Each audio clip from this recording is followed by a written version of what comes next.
در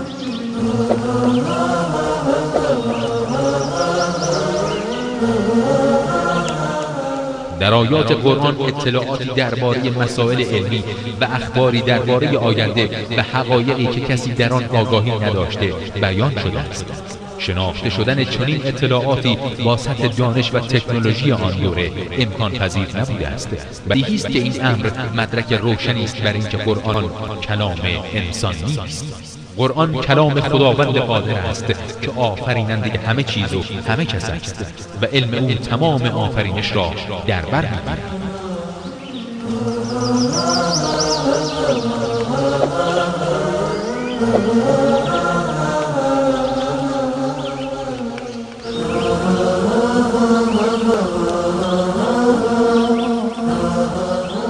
حالا مکه به اینجا شیشتایم اینجا شیشتایم خب سه منزلم سه زینم بیامده بالا، این میزی هم گذاشته بلند بالایم، دو تا گروپ هم روشنه. این دو تا گروپ به خاطر از اینکه کاغذ بهترتر آدم ببینه اینجا بلندتر کشیشتیم. این نشانی این نیه که خطیب جان بگه تو از همه بالاتری، این نشانه نیه. خوب متوجه باشید، این نشانه برتری نیه. نشانه برتری در تقوایه.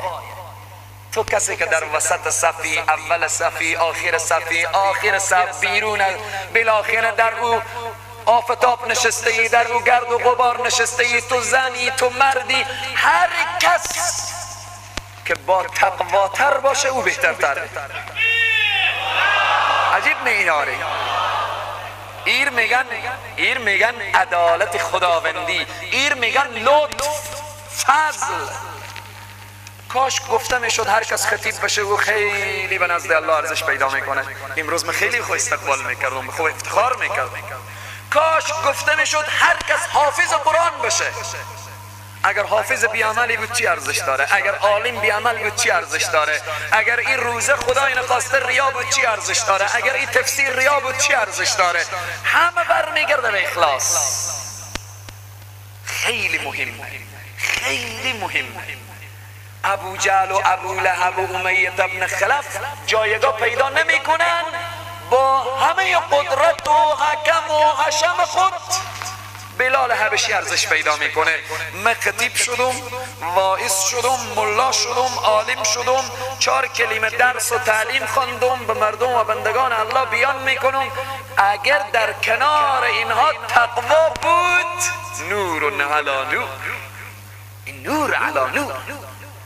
اگر نبود خدا نجات بده و خدا حفظ. بناهن اینجا الله سبحانه وتعالی اشاره میکنه که شما چرا نمیاییم از ایرانی که همه مردم میآیند؟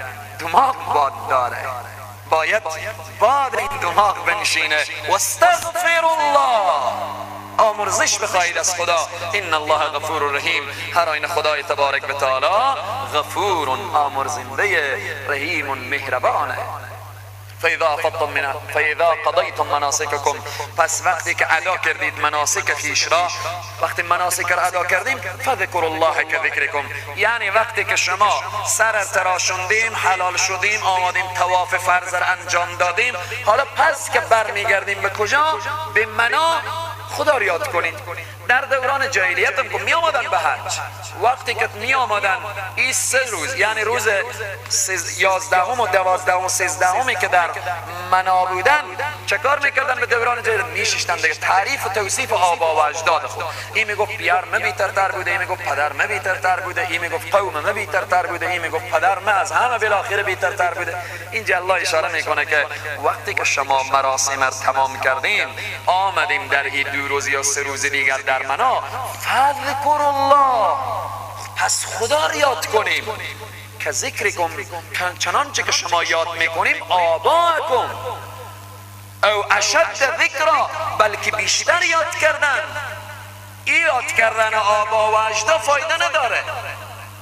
اگر من اینجا یک کشه تعریف کنم که حضرت خواجه صاحب قدس الله سره العزیز جد بزرگوار ما، ایت زاهد بودن، ایت با تقوا بودن، ایت پرهیزگار بودن، ایت مفسر بودن، ایت محدث بودن، هر چی که تعریف کنم دهن خور به درد آورد، با حال من چی فایده داره؟ خوشا به حال اینا با تقوا بودن، پرهیزگار بودن، برفتن بعد از 1000 سال من و تو امروز میگیم خدا بیامرز خواجه انصار، امروز دعا میکنیم. اما به حال ما چی فایده داره؟ الله این آیه اشاره میکنه فذکر الله، پس یاد کنید خدا را، که ذکرکم آباءکم، مثل یاد کردن شما آباءکم که پدران شما، او اشد ذکرا، بلکه بیشتر یاد کردنی، خدا رو بیشتر یاد کنیم. تا میگیم از پدران خود یاد میکنیم، بیایم الله بگیم، سبحان الله بگیم، استغفر الله بگیم، لا اله الا الله بگیم. همه اینا توشی آخرته. و مجردی که تا گپای زیادی ما این بگیم فوراً سعی کنیم چند دفعه سبحان الله میگیم. و مجردی که تا ما این بگیم پیرن فلانی بلنده یا کوتاه، بگیم سبحان الله و بحمد سبحان الله العظیم. سعی کنیم چقدر مزد و ثواب. پس این آیه اشاره میکنه که از گپای زیادی، گپایی که نه فایده دین داره نی دنیا، بگذرید. چکار کنید؟ فذکر الله، خدا را یاد کنید. فمن الناس، پس بعضی از مردم، من یقول ربنا آتنا فی الدنیا، بعضی از مردم کسانی هستند، کسیه که میگوید ربنا پروردگارا آتنا فی الدنیا، بدی بر ما در دنیا، و ما له فی الاخره من خلاق. این آیه انسانهای دنیا پرست در معرفی میکنه. انسانهای دنیا پرست که خدا و آخرت را فراموش کردن، دستا پر که بالا میکنن، فقط میگن خدا دنیا بده، خدا زن بده، خدا بچه بده، خدا بالآخره فلان بده. یک دفعه نمیگه خدا ایمان بده، خدا بهشت بده، خدا قبر روضة من ریاض الجنه بده، خدا زیر سایه عرش بده. الله اینجی وضعیت دنیا پرستا رو بیان میکنه. میگه دنیا پرستا چی به عرفات باشن، چی به منا باشن، چی به مزدلفه باشن، چی به هر گوشه‌ای که باشن، البته ارتباط به کفار مشرکین قبل از اسلام، اینا دستا قربانا میکنن. چی میگن؟ ربنا آتنا فی الدنیا، خدایا برای ما چی بدی؟ بدی به ما دنیا را، از آخرت چی نمیگن. و ما له فی الاخره من خلاق، و نیست در آخرت برای از اینا هیچ نصیب و بری. اینایی که در دنیا تنها از خدا دنیا میخواهند، در آخرت برای اینا بهری نیست. آخرت سر و کار دیگه اینا ندارن به نعمتهای آخرت. برعکس مؤمنین چی دعا میکنن؟ تو مسلمان چی دعا میکنی؟ در هر جا که باشی دستاخر مسلمان بالا میکنه. و منهم، بعضی از مردم، من یقول، کسی که میگویه، چی میگه؟ ربنا آتنا فی الدنیا حسنه، بار اله پروردگارا آتنا بده برای ما، فی الدنیا در دنیا حسنه، خدای خوبی های دنیا رو بده. خدایا در دنیا خوبی های دنیا چیه؟ ذکر تو، یاد تو، نماز، روزه، زکات، حج، عبادت، اعمال صالحه، اینها خوبیه. انسان مومن دیگه چی میگه؟ و فی الاخرت حسنه، ای الله خوبی های آخرت رو بدی. دیگه چی میگه؟ و قنا عذاب النار، و نگهدار ما را از آتش دوزخ. این دعای مومنینه که این الحمدلله همه ما و شما این دعا حفظ داریم. حضرت علی کرم الله وجهه این آیه تفسیر میکنن، میگن مراد از حسنه دنیا زن صالحه. زن صالحه، هر انسانی که زن صالحه، زن خوب با تقوا و پرهیزگار داشته باشه، این حسنه دنیا رو خدا بری از این داده. حسنه دنیا. و فی الاخرت حسنه، حسنه آخرت چیه؟ حورای بهشت. حورای بهشت که این همیشه دعا کن، ای الله خوبی های دنیا رو بده، ای الله خوبی های آخرت رو بده. آخرت هم خوبی ها داره، گندگی هم داره. عذاب در آخرت خوب نیه دیگه، دشت سوزان محشر خوب نیه. اما وقتی میگیم خدایا خوبی های دنیا رو بده، در دنیا همه از خدا خوب طلب کنیم. بعض انسان ها در دنیا چی رقم دعا میکنن؟ خدایا مکو از دنیا هیچی از تو نمایم، هر چی به من میدی با آخرت بده. چرا خدا کم داره؟ اگه در دنیا به تو بده باز خدا فقیر میشه؟ از خدا طلب بکن، از خدا کم طلب نکن، همت خور بلند بگیر. بارها و بارها گفتیم که خواجه انصار 1000 سال میشه نامی درخشه، هزارها پادشاه می آیه به دربار خواجه انصار و به کنار مرقد خواجه انصار گردن کج استاده میشه، پادشاه ارتش داره میای گردن کج استاده میشه. چری این جایگاه خواجه انصار از کجا؟ خواجه انصار امروز بعض انسان ها یک کشت کاغذ به ما روان میکنن، خطیب صاحب، مولوی صاحب دعا کنیم که خدا به ما اولادی بده. مشه و روز دعا میکنم اولاد. بابا جان اولاد علت به خیرتون نیه که خدا نه. اولادی می که فردا بچه بشه که همه بگن لعنت به فلانی خودی بچه و امیت اولادی می.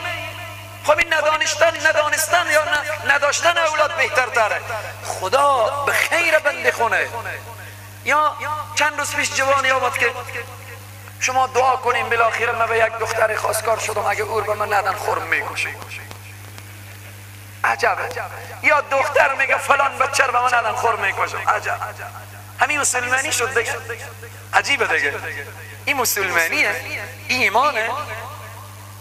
خواجه انصار همت بلند داشت. خواجه انصار دستان خور بلند میکرد به دعا. خواجه انصار وقت دعا میکرد میگفت یا رب ز تو آنچه من گدا میخواهم. میگفت من گدایم ای الله. یا رب ز تو آنچه من گدا میخواهم. خب ای گدا چندی میخوایی؟ از خدا چندی میخوایی؟ افزون ز 1000 پادشاه میخواهم، بیشتر از 1000 پادشاه میخواهم. خب هر کس ز در تو حاجتی میخواهد، هر کس یک تقاضای داره، هر کس تقاضای داره. خدا بهتر میدانه و بنی اعلانی که من میکنم. هر کس تقاضای داره. ای الله تو میدانی و از دلها آگاهی که اگر به خاطر تو نباشه، خدایا تو شاهدی که ذره سخن رو به زبان نمی آوردم که برادرها بدیم و بدیم و بدیم. ای الله پروردگارا این بندگان تو هستند و از بندگان تو خواستیم.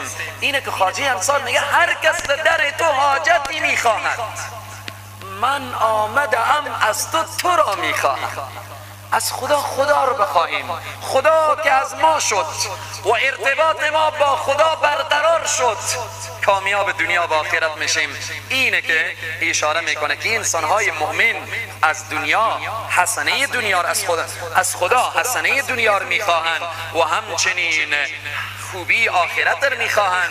و قینا عذاب النار و میگن ای الله ما رو نگه دار از آتش دوزخ. اولئک لهم نصیب مما کسبوا، آن گروهی که برای ایشان حصه مما کسبوا از اون چیزی که اینا کسب کردن. والله سریع الحساب، الله زود حساب گیرنده. از پیشگاه الله هیچ چیزی گم نمیشه. این پولی که به تپ تو میفته، این صدقه‌ای که داده میشه، این روزه‌ای که گرفته میشه، انفاقی که میشه، اینا گم نمیشه سروران عزیز. اینا گم نمیشه. اگر یک افغانی شما گم شد به صحرای محشر بیاییم خیمر بگیم، به صحرای محشر بگیم ما روزه گرفتیم، ما قیام شب داشتیم، انفاق کردیم، کو بیاییم خنر بگیریم. والله سریع الحساب، خدا زود حساب گیرنده. الله سبحانه تعالی در آیات دیگه ان الله والله لا یخلف المیعاد، وعده خلافی نمیکنه. و ذکر الله فی ایام معدودات، خدا را یاد کنیم در روزهای شمرده شده که این آیه ارتباط به احکام تشریق و اینهای. و به طور خلاصه ای را ترجمه میکنیم که سر بحث دیگه برسیم. و ذکر الله، یاد کنید خدا را در ایام معدودات، در روزهای شمرده شده. روزهای شمرده شده تکبیرهای تشریق. روز عرفات شروع میشه در روز 4 عید در نماز عصر، 23 نماز تکبیرهای تشریقه که او در عید بعدی عید اضحی. فمن تعجل فی یومین، کسی که شتاب کرد فی یومین در 2 روز، فلا اسم علی، یعنی روز 11 و 12 استاد، فلا اسم علی، برای از او گناهی نیه که 2 روز در منا بمونه. و من تأخر، کسی که بمانه یعنی روز 13 هم بمانه، فلا اسم علی، پس برای از این گناهی نیه. لمن اتقا، برای کسی که بترسه از الله سبحانه تعالی و تقوا پیشه خود بسازه. یعنی چی؟ یعنی 2 روزم در منا بعد از مراسم بمانه مشکلی نداره و 3 روزم که بمانه افضل تره، 3 روز افضل تره. واتقوا الله، بترسید از خدا. واعلموا، بدانید، انکم الیه تحشرون، هر آینه شما به سوی او محشور میشه، همه شما به سوی الله جمع میشه بید. الیه تحشرون، همه شما جمع کرده خواهید شد. به صحرای محشر همه ما جمع میشیم، اونجی ارزش نماز، قیام، روزه و زکات و حج و اینها عبادات و اعمال صالح در اونجی پیدا میشه که ان شاء الله ادامه بحث تفسیر که ارتباط به کافر و مؤمن بیان کرد. ادامه بحث منافق که منافق چگونه حالتی داره و چگونه هست به جلسه بعدی ان شاء الله بیان میشه. سبحانك اللهم بحمدك اشهد ان لا اله الا الله استغفر الله و اتوب الیه. صلوات ختم بفرمایید.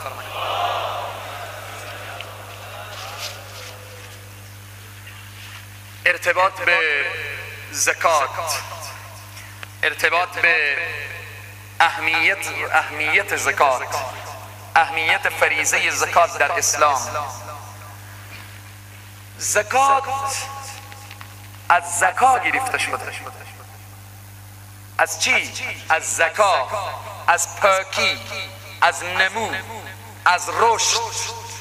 کسی که زکات میده مال از او چه کار میشه؟ رشد میکنه.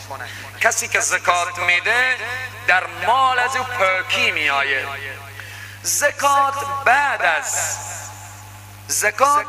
بعد از نماز که بزرگترین ستون اسلام ذکر شده، بیش از 70 بار در قرآن عظیم و شان در کنار نماز ذکر شده. اقیموا الصلاة و الزکات. خیلی مهمه.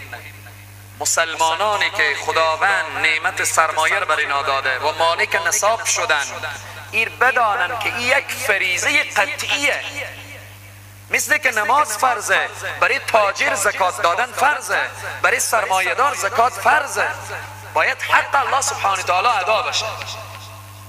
اگر ادا نکنه، اگر کسی زکات نده چی جایگاهی داره، چی وضعیتی داره؟ و اگر کسی زکات بده چی حالتی داره، چی جایگاهی داره؟ فضائل و برکات صدقه خصوصا در ماه مبارک رمضان، کسی که صدقه میده چی جایگاهی داره، کسی که صدقه میده چی فضائلی داره، چی مقامی داره، و کسی که نمیده چی جایگاهی داره. به طور خلاصه و فشرده، حضرت ابوبکر الصدیق رضی الله تعالی عنه بعد از اینکه جانشین رسول الله صلی الله علیه وسلم قرار گرفتن، عده آمدن گفتن ما زکات نمیدیم. ما چه کاریم؟ ما زکات نمیدیم.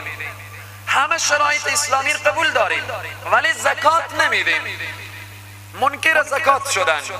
حضرت ابوبکر صدیق فرمودن والله لأقاتلن من فرق بین الصلاة والزکات. قسم به خدا هر آینه می جنگم با کسی که فرق بین نماز و زکات رو بگذاره، با او می جنگم. کسی که به نماز پابندی داشته باشه به زکات نداشته باشه، کسی که نماز رو قبول داشته باشه زکات رو قبول نداشته باشه، حضرت ابوبکر صدیق گفتن با او می جنگم. فإن الزکات زکاتو حق المال. زکات حق ماله. خدای تبارک و تعالی به تو 100% پول داده، سرمایه داده، 2.5% بده در راه الله. 40 لک به تو داده 1 لک بده، 40,000 داده 1,000 بده، 20 مسقال طلا داده الله برای تو، نیم مسقال نمیدی در راه الله. 20 مسقال کی داده به تو؟ الله داده. 20 مسقال را الله داده، میگه نیم مسقال بده. 200 درهم نقره میگه 5 درهم بده. این لطف الله سبحانه تعالی. حضرت ابوبکر صدیق میفرمایند والله، باز قسم یاد میکنن، لو منعونی عقالا، اگر کسی منع کنه از من، یعنی بگردانه از من، عقالا كانوا يعدونه الى رسول الله صلی الله علیه وسلم. قسم به خدا کسی که میگن زانوبند شتر به زمان رسول الله به عنوان زکات به رسول الله میداده و امروز به من نمیده، لقاتلتهم على منعه. هر آینه با او میجنگم، با او جهاد میکنم. ببینیم چقدر این حدیث بخاریه. حضرت ابوبکر صدیق با منکرین زکات اعلان چی میکنه؟ اعلان جهاد میکنه، با اونها شمشیر میکشه. خیلی نکته مهمیه. پس برادر مسلمان، خدا نعمت سرمایه برای تو داده. خدای تبارک و تعالی برای تو این نعمت عظیم و بزرگ داده. متوجه فقرا باش. من نمیگم تنها متوجه دارالعلوم علی انصار باش، متوجه این دارالعلوم باش، متوجه فقرا باش، متوجه مساکین باش، متوجه بالآخره اقوام و خویشاوندان فقیر خود باش. متوجه باش. عذاب خدا خیلی سخته، خیلی سخته. کسی که زکات نمیده چگونه عذابی داره؟ رسول الله صلی الله علیه و سلم میفرمایند من آتاه الله مالا، کسی که داده او را خدای تبارک و تعالی مال، سرمایه داده، ولی چه کاره؟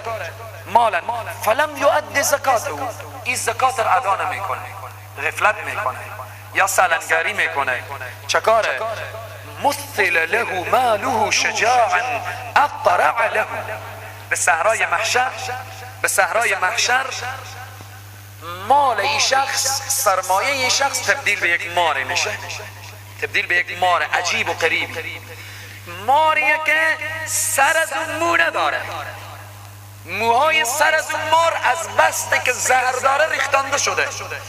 بعد میایه له زبیبتانی، دوتا نیشه، یطوق یوم القیامه، به صحرای محشر میایه این دور میخوره به گردن این انسان سرمایه داری که زکات نمیده. بعد یأخذ بلهزمتیه، بعد از او حلقه میزنه به گردن از این، میایه هر دو لب از این میگزه. وقتی که هر دو لب از این گزید چی میگه؟ میگه انا مالک و انا کنزک، من مالتونم، من سرمایه تو هستم، سرمایه تونم. حق خدا رو نمیدادی، مال خدا رو ضایع کردی، حیف و میل کردی، به خو آرگاه و بارگاه ساختی، ولی متوجه فقیر و مسکین و متوجه که انسانهایی که نیازمند و محتاج بودن نشدی. انا مالک انا کنزک، من مال تو هستم، من گنج تو هستم.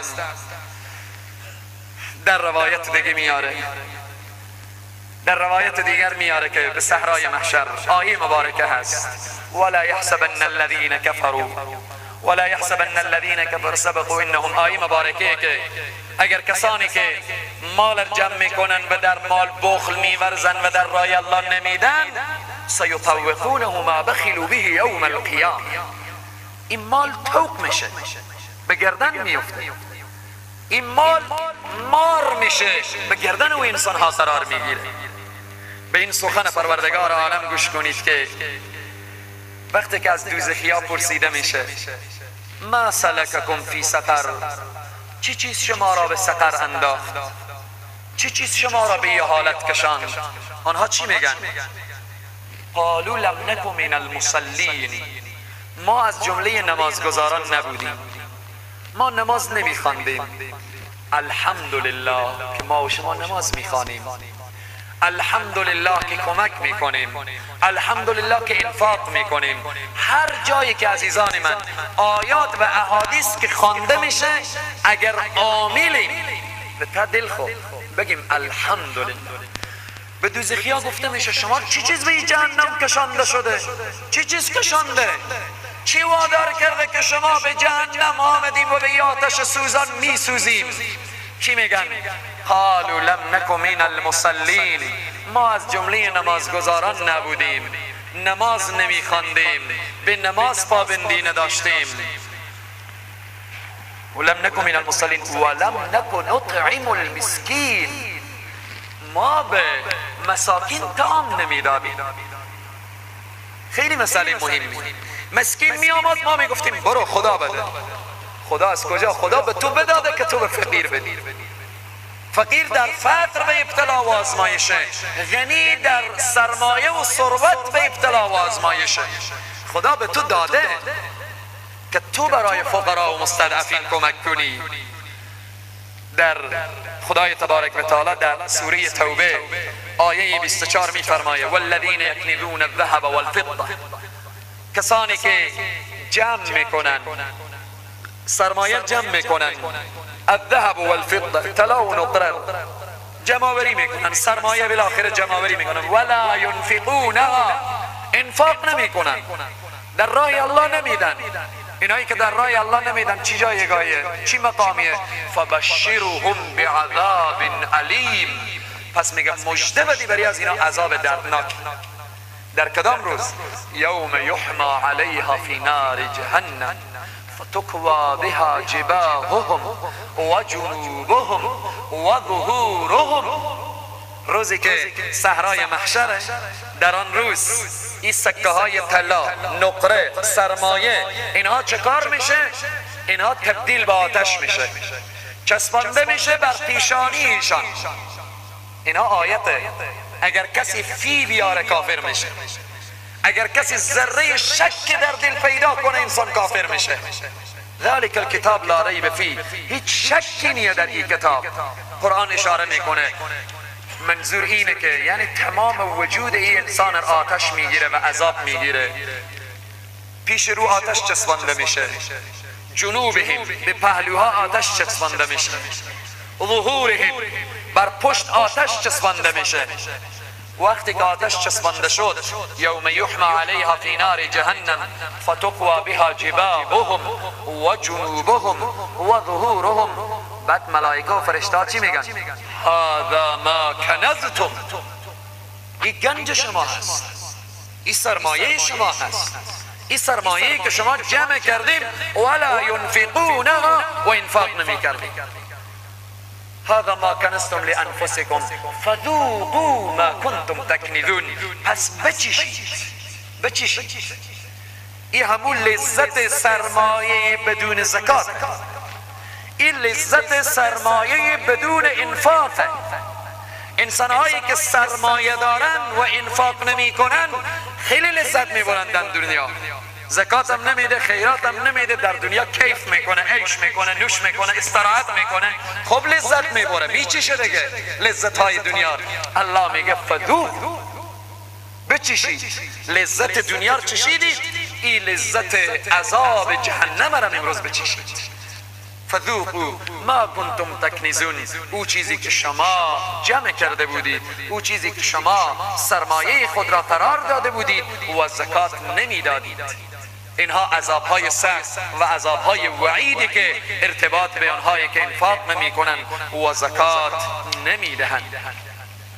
ارتباط به کسانی که زکات میدن، کسانی که صدقه میدن، کسانی که انفاق میکنن چی جایگاهی دارند، چگونه خصوصیات و فضائل داره. آنهایی که صدقه میدن، صدقه دادن چی خوبی داره، چی فضائل داره، چی جایگاه داره. اول اینه که از صدقه دادن نترسید.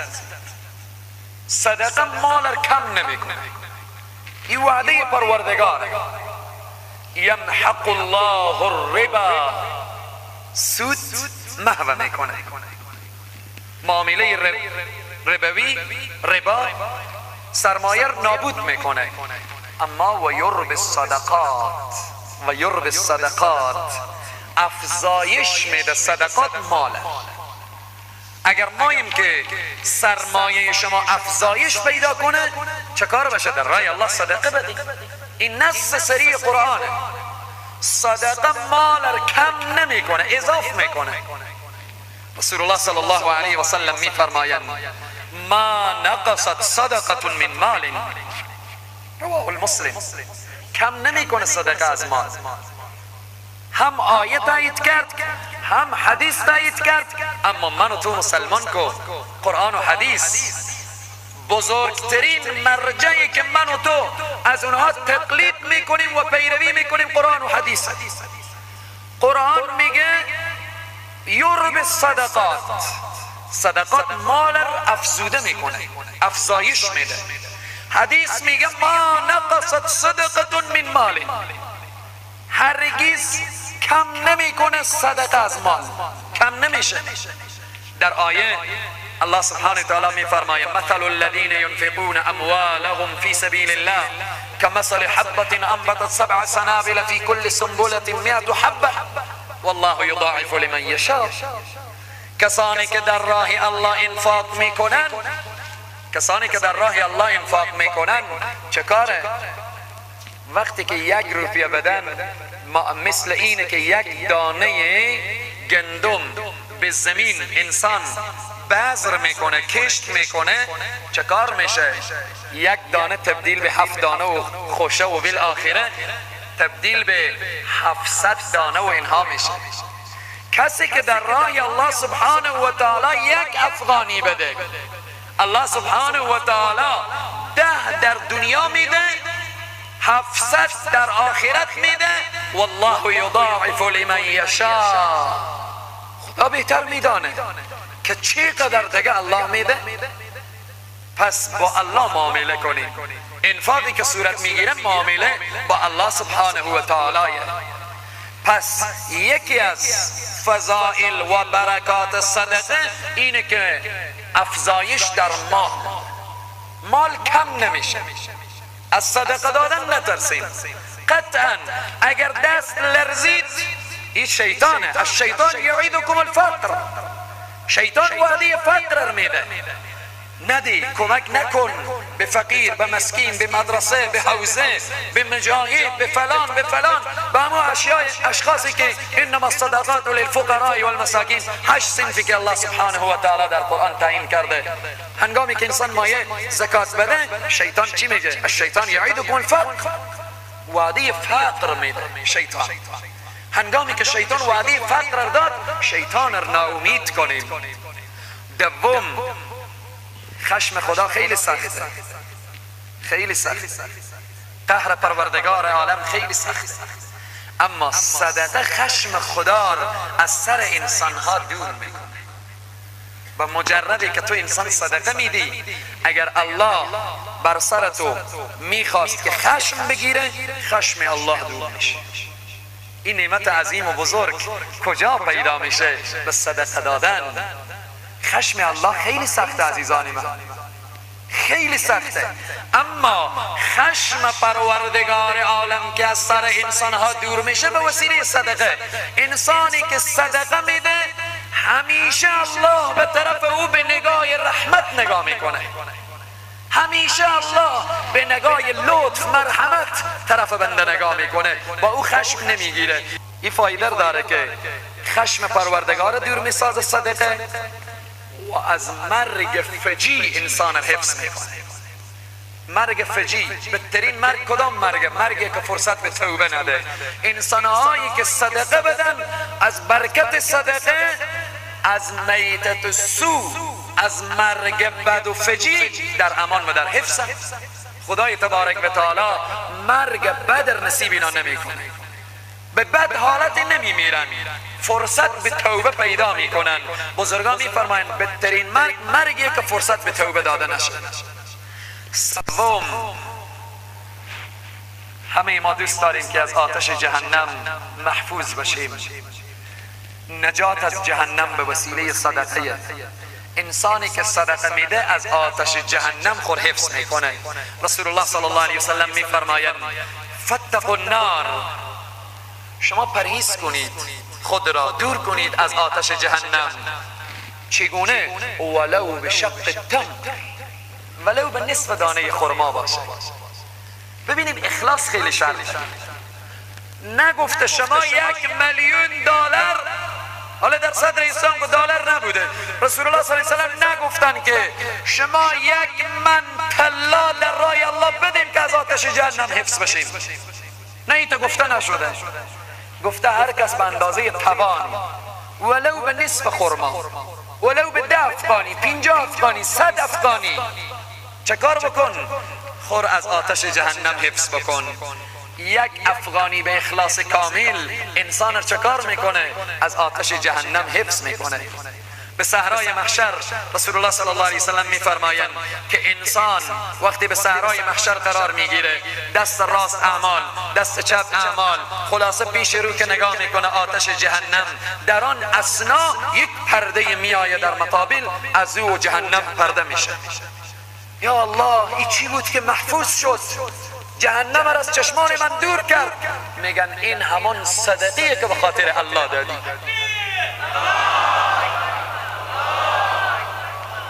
ولو بشق التمر، ولو به نصف خرمای باشه. نصف خرما رسول الله صلی الله علیه و سلم وقتی میگن نصف خرما، این درجه اخلاصه که یک نفر نگه که من ندارم، من مالک نصاب نیم، زکات نمیدم. نه، صدقه در راه الله. هر انسانی که به هر اندازه‌ای که توان داره، رسول الله میفرمایند فاتقوا النار ولو بشق تمر.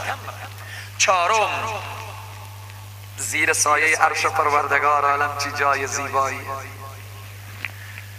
روز قیامت 50,000 ساله، دشت سوزان محشر، این آفتاب چقدر پایین میآید.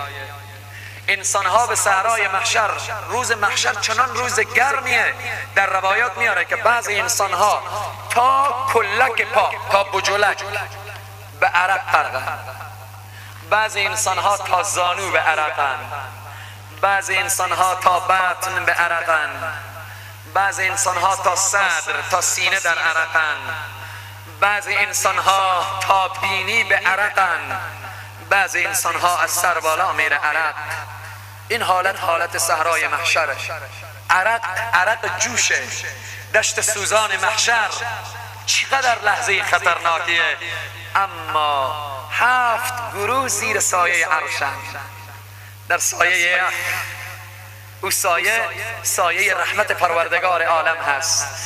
یکی از جمله 7 گروه کسانی هستند که صدقه میدهند در راه الله. چنان صدقه میدن که به دست راست میدن، دست چپ نمیدانه، دست چپ خبر نمیشه. این گروه از 7 گروهی هم که زیر سایه عرشن. امروز متاسفانه بعض انسان ها خود را از خیر بی خیر میکنن. فقیر میایه بعد 10 افغانی وقتی که میدن بگیر دیگه برو، ما دست شما روزی نداریم. ندی چنین صدقه، دست تر نمیگیره. دل فقیر رم نشکن، هیچ دل نشکن. هدف از صدقه اینه که دل به جا بیایه. هدف از زکات دادن اینه که دل به جا بیایه. هدف از صدقه اینه دل دشکنه. ارتباط به دل شکستن، هر دلی که هست متوجه باشید. ارتباط به دل شکستن، یادم از یک قصه مستند آمد. یکی از دوستا قصه کرد، گفت که در مسکو بودیم. گفت یک تاجری بود. گفت این تاجر به زیر دست خو یک شخص که او هم در گذشته تاجر بود ولی ورشکست شده بود و پریشان و مستضعف شده بود، آمده بود زیر دست این تاجر کار میکرد. ولی بسیار شرم میخورد وقتی که کار میکرد، چون تاجر بود حال فقیر شده بود. میگه شخص تاجر آمد به دفتر خود. این شخص مثل کارار کمی درست انجام نداده بود و حرفا از اینا رد و بدل شد. میگه بعدن این قصه مستند که یکی از دوستا و عزیزانی که در همون جلسه حضور داشت قصه کرد، همین تا آمد اشاره میکنم. میگه بعدن وقتی که با این بسیار تست شد تاجر و بعد برداشت گفت تو اگر میتوانستی تجارت خود را از بین نمی بردی، سرمایه خود را از بین نمی بردی. گفت ای را دو زد به همو اسنا یک جمله هم گفت برو انسان بدبخت کثیف از دفتر بیرون شد. میگه این شخص، همین برادری که ما نشسته بودیم، گفت همین اشکا از این ریخت، گفت که مظلومینم خدای داره. از دفتر بیرون شد. شخص تاجر از دفتر خوب بیرون میشه، به سرک هموار موتر میره 10 قل میزنه. کسی که دل شکسته، دل رو به هیچ عنوان نشکنیم. دل مال خداست. دل جایگاه تجلی پروردگار عالم هست. هر فقیری که به شما مراجعه میکنه او رو ناامید نکنیم. لااقل اگر چیزی نمیدیم، قول معروف خیر من صدقه یتبعها اذی. سخن نیک بگو برادر عزیزم، امروز ندارم چیزی، برو فردا بیا. اگر یک خواهری خیلی رنج میبرم، بزرگترین موضوعی که من رنج میده که خواهران مسلمان دست دراز میکنن، خیلی سخته. خواهر که دست دراز میکنه خیلی سخت عزیزان من، تا سخت محتاج نباشه شاید دست دراز نکنه. اما این من و تو مسئولیت داریم که خواهر مسلمان متوجه باشیم، ریشه یابی بکنیم فامیلش را و بعد بریم برایش بگیم که خواهر مسلمان اینقدر زکات خیرات برای تو میدم ولی بیرون نشو از خانه، عزت و عفت و پاکدامنی خود را حفظ بکن.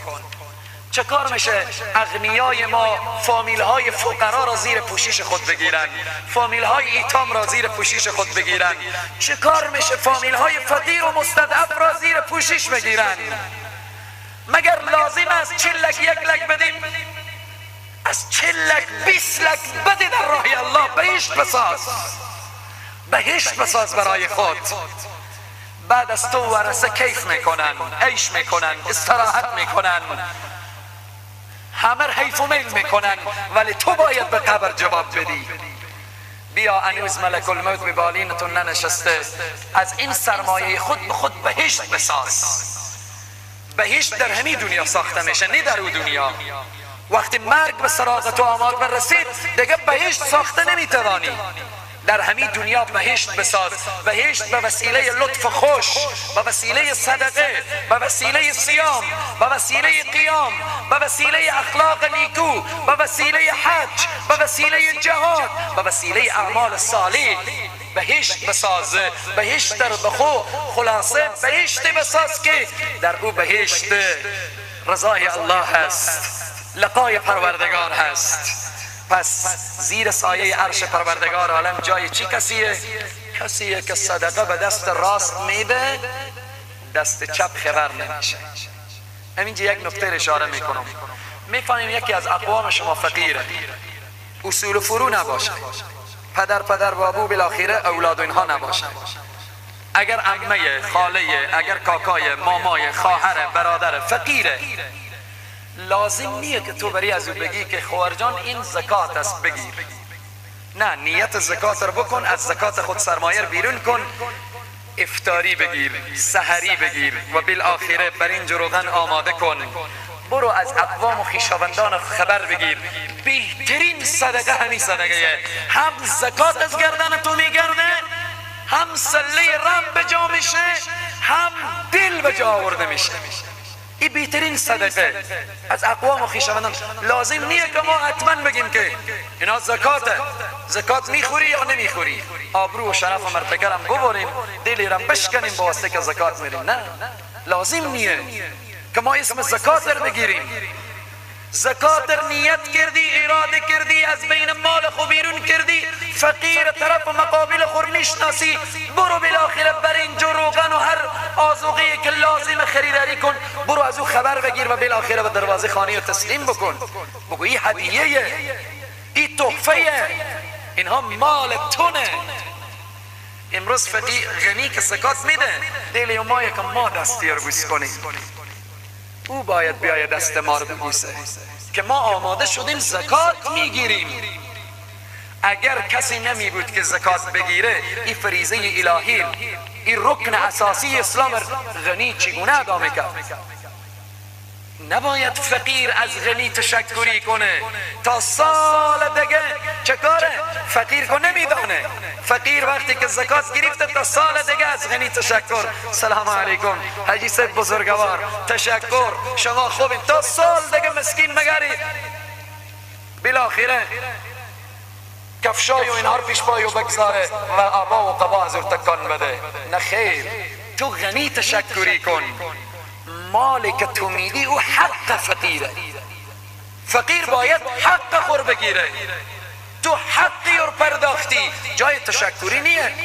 اگر زکات دادی و صدقه دادی به خاطر الله، الله مزدتر میده، و اگر ندادی انمون مار سیاهی، انمون مار خطرناکی که میگه انا کنزک و انا مالک، من گنجتونم و من مالتونم. زیر سایه عرش پروردگار عالم چه کسانیه؟ کسانی که صدقه میدن. رسول الله میفرمایند تصدق اخفا حتی لا تعلم شماله ما تنفق یمینه. متفق علیه. چنان صدقه بدهید که اگر میخوای زیر عرش پروردگار عالم جایگاه شما بشه چنان صدقه بدهید که کسی ندید، اخفا، خب پوشیده باشه. پنجم، کسانی که صدقه میدن، کسانی که زکات میدن چی فضایلی دارن؟ اینه که فرشتگان به حق صدقه دهندگان دعا میکنن. تو کسی که صدقه دادی و صدقه میدی و تصمیم صدقه دادن داری، فرشته ها به حق تو دعا میکنه. چقدر عزیزانی میاین برای ما میگن به حق ما دعا کن، ما به شما میگم به حق ما دعا کنیم، به یک موسفید میگیم اجی کاکا جان به حق ما دعا کنیم، به یک عالم دیگه میگیم به حق ما دعا کنیم. خب بیایم کاری بکنیم که جبرائیل و میکائیل و اسرافیل و ازرائیل و ملائکه مخلوق تا که پروردگار عالم به حق ما دعا کنن. فرشته ها به حق کی دعا میکنن؟ به حق کسی که صدقه میده. رسول الله صلی الله علیه و سلم میفرمایند ما من یوم یصلح العباد فیه الا ملکان ینزلان. هر روز دو ملک میآیه، اینا وقتی که نازل میشن به کنار کی استاده میشن، فیقول احدهما، بعد از این دو ملک دعا میکنن. یکی از این دو ملک چی میگه؟ اللهم اعط منفقا خلفا، ای الله پروردگارا بدی زیاد کن کسی که نفقه میده. این کسی که نفقه میده ای الله سرمایه زیر زیاد کن، ای الله مال ازیر زیاد کن، ای الله به عمر ازی، به مال ازی، به جان ازی برکت بدی. این دعای ملائکه که کش میگه اللهم اعطی منفقا خلفا. ملک دیگه چی میگه؟ انسانی که بخل میورزه، انسان بخیل، انسانی که مال داره و زکات و انفاق نمیکنه، این ملک دیگه و یقول الاخر اللهم اعطی ممسکا تلفا، ای الله پروردگارا این کسی که سرمایه داره و انفاق نمیکنه مال ازیر تلف کن، مال ازیر از بین ببر، مال ازیر غرق کن، مال ازیر بی برکت کن، مال ازیر بی خیر کن. این حدیث در کجا آمده؟ بخاری و مسلم. چرا ما خود را هر روز به دعای فرشته ها شامل نکنیم؟ این که فرشته ها به حق ما دعا کنه، هر روز صبح خود را با صدقه آغاز کنیم.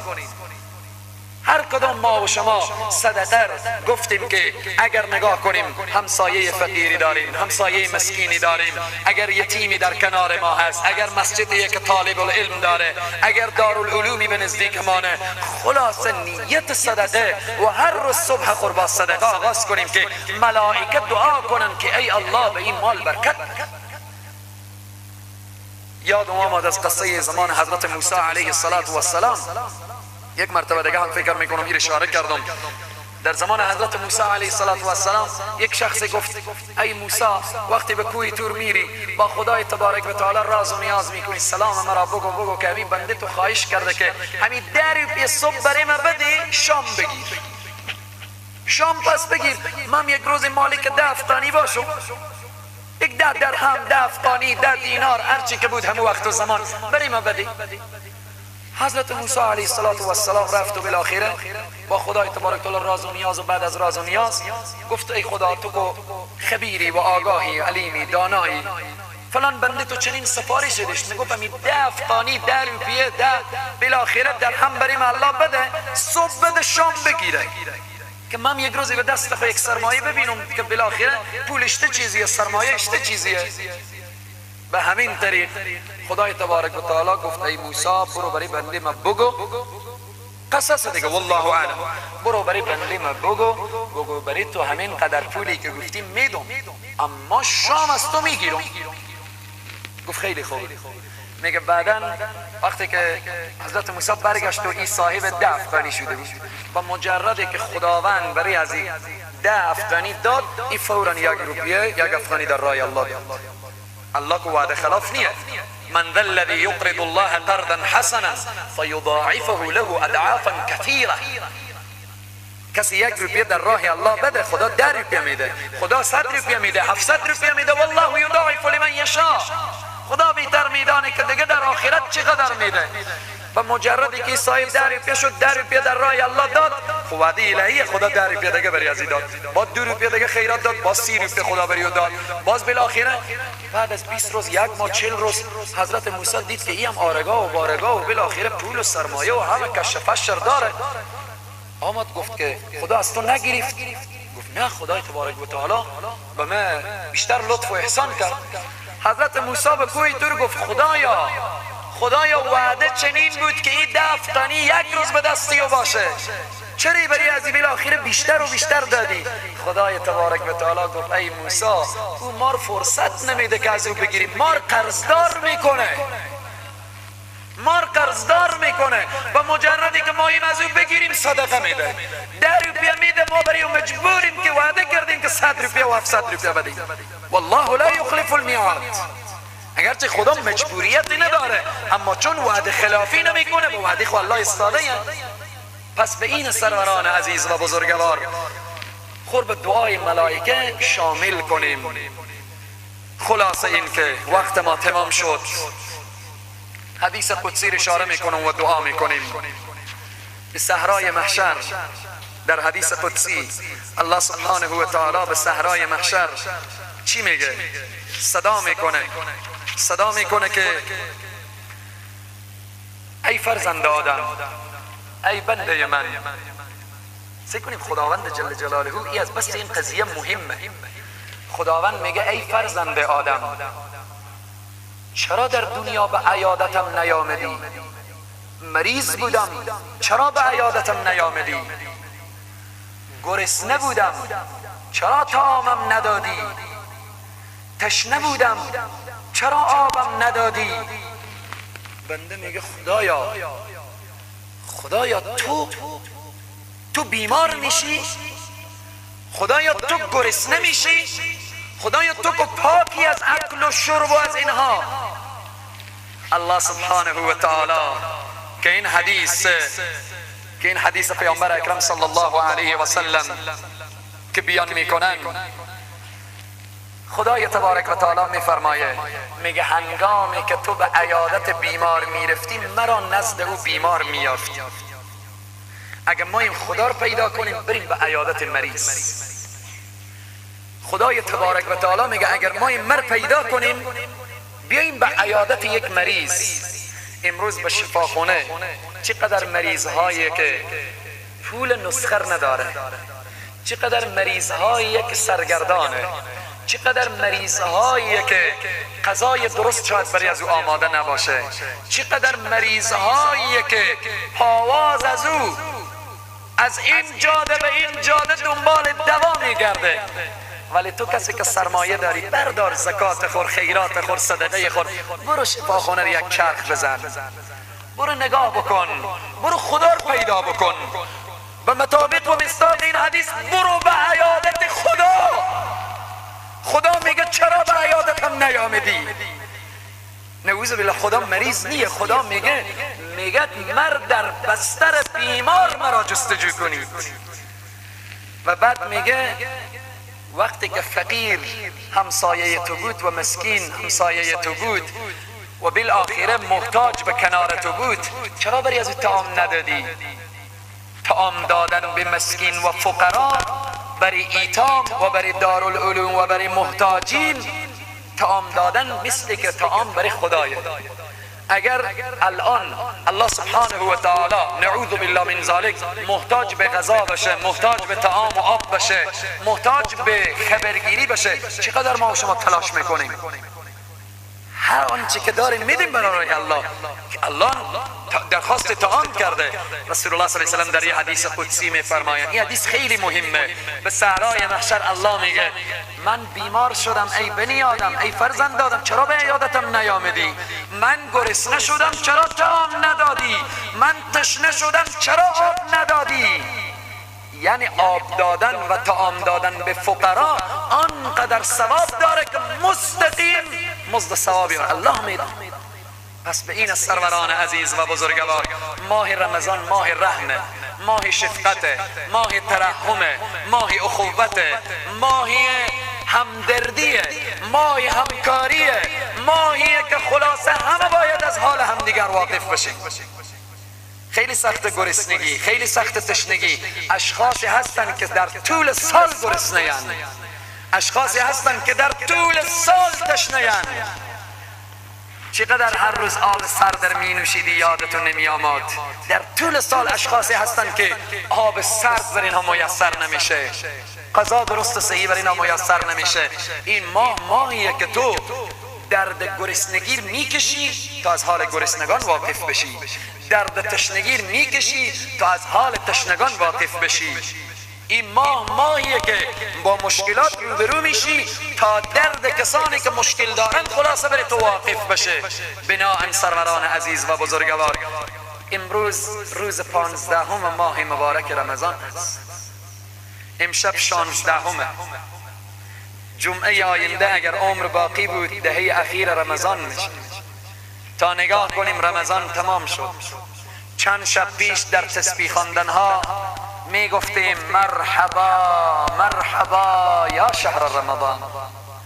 چند شب میشه که میگیم الفراق الفراق الفراق یا شهر رمضان. چند شب بعد با این مهمان خدایی میگیم الوداع الوداع یا شهر رمضان. رمضان میره با ما ودا میکنه.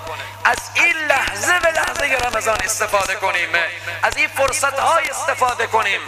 در رمضان عبادت فضائل خاص خود داره، صدقات فضائل خاص خود داره، صله رحم فضائل خاص خود داره، ترحم به فقرا و مستضعفین فضائل خاص خود داره و همه اینها فضائل خاص خود داره. خلاصه دروازه های رحمت الله بازه. خلاصه ماه ساختنه، ماهیه که لطف الله سبحانه و تعالی شامل حال بندگانش هر لحظه و هر ساعت و هر ثانیه می باشه. خدایا پروردگارا به برکت این ماه مبارک، به برکت این جمع مبارک، به برکت این روز مبارک، خدایا طاعات و عبادات همه ما را تو مورد قبول درگاه خیش بگردان.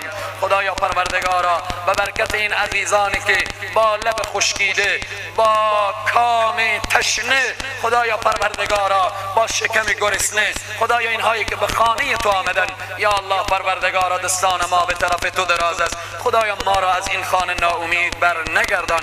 خدایا پروردگارا عزیزانی که صدقه دادن و صدقه میدهن و نیت صدقه دارن، خدایا پروردگارا از ایشان قبول بفرما. خدایا پروردگارا طاعات و عبادات ما را از ریا و عجب و سمع خدایا پاک بگردان. خدایا پروردگارا ریا و عجب و سمع از اعمال ما دور بگردان. خدایا اعمال ما و عبادات ما را خدایا خالصانه و مخلصانه بگردان. خدایا پروردگارا برادران و خواهران ما را حفظ بفرما. خدایا پروردگارا در کشور ما یک امنیت سرتاسری عنایت بفرما. خدایا پروردگار اونهایی که طلب دعا نمودن، اونهایی که درخواست اولاد نمودن، خدایا اولاد صالح برایشان عنایت بفرما. اونهایی که مریضی دارن ای الله مریضشان را شفای عاجل عنایت بفرما. خدایا اونهایی که اسیری دارن که در قید اسارت هست، خدایا پروردگارا اسباب خلاصیش را تو فراهم بساز و او را به آغوش گرم خانواده‌اش بر بگردان. خدایا پروردگارا مسافر دارن، مسافرشان را صحیح و سالم داشته باش و صحیح و سالم به آغوش گرم خانواده بر بگردان. خدایا پروردگارا دستان ما به طرف تو دراز است. خدایا پروردگارا روزه رمضان را به صحرای محشر شفیع ما بگردان. خدایا پروردگارا قرآنی که تلاوت میشه در این شبها، خدایا به صحرای محشر شفیع ما بگردان. خدایا پروردگارا اونهایی که اولادشان به دست ظالمین هست، خدایا پروردگارا اولادشان را از چنگال ظالمین نجات بده یا الله. خدایا ظالمین را هدایت کن، خدایا ظالمین را هدایت کن، خدایا ظالمین را هدایت کن. خدایا پروردگارا ماه مبارک رمضان هست، خدایا نمیگیم که اونها را محو و نابود کن، خدایا اونها را هدایت کن، خدایا هدایت کن. و خدایا تو میدانی که اگر اونها قابل هدایت نیستن، خدایا اونها را محو و نابود بگردان. خدایا پروردگارا کسانی که وطن ما را تخریب میکنه، کسانی که در این وطن ضربه وارد میکنه، خدایا پروردگارا دستان مغرضین را سر این ملت و این خدایا وطن ما دور بساز. خدایا پروردگارا دستان ما به طرف تو دراز است یا الله. یا حلال المشکلات، یا حلال المشکلات، یا قاضی الحاجات، یا قاضی الحاجات، یا شافی الامراض، اشف مرضانا بحرمت و ننزل من القرآن ما هو شفاء و رحمت للمؤمنین. یا حی یا قیوم یا ذا الجلال والاکرام یا يا حي يا قيوم يا ذا الجلال والإكرام. وصلى الله تعالى وسلم على خير خلقه محمد وعلى آله وأصحابه أجمعين برحمتك يا أرحم الراحمين.